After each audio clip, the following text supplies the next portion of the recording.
If humans are so intelligent, so powerful, then why did we almost go extinct?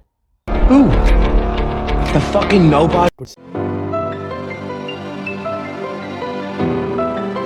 To rule the world. We build skyscrapers, we control nuclear power, we talk about artificial intelligence and Mars missions. According to the book Sapiens, humans are not gods, we are also animals, nowadays known as social animals. Our scientific name is Homo sapiens, which means wise men. But back then we weren't very wise. We lived in forest, we slept in caves, and most of the time we were trying not to get eaten by animals. Let's be honest, we had no sharp claws like lions, no speed like deer, no wings like birds. If a tiger saw a human, the human didn't fight, the human ran. Harari says something brutal here. Every humans were close to rabbits than rulers back then. Here's the part most people don't know. Homo sapiens was not the only human species. There were Neanderthals in Europe.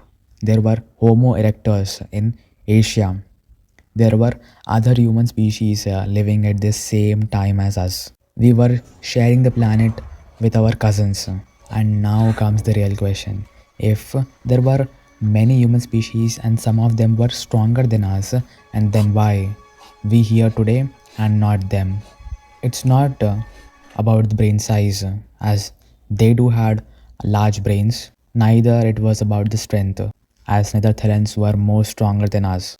Something strange happened around 70,000 years ago. Homo sapiens spread across the world. Other human species disappeared.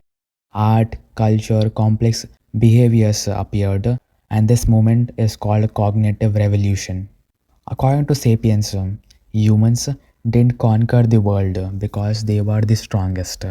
They conquered it because they could believe in things that didn't exist, like stories, myths, imagination.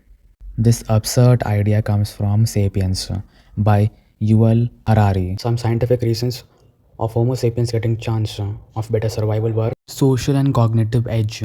While other humans like Neanderthals were strong and had large brains, Homo sapiens developed superior social networks and complex language. This allowed us to share knowledge, trade resources over long distances, and organize large groups for hunting and protection. Extreme adaptability. We were super generalists.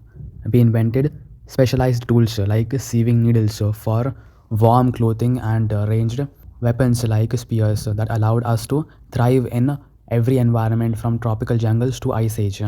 The harmed out theory.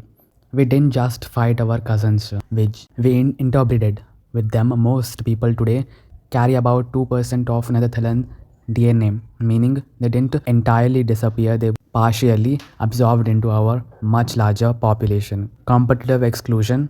In nature, two species usually can't occupy the exact same niche lifestyle for long because Homo sapiens were slightly more efficient at gathering food and producing.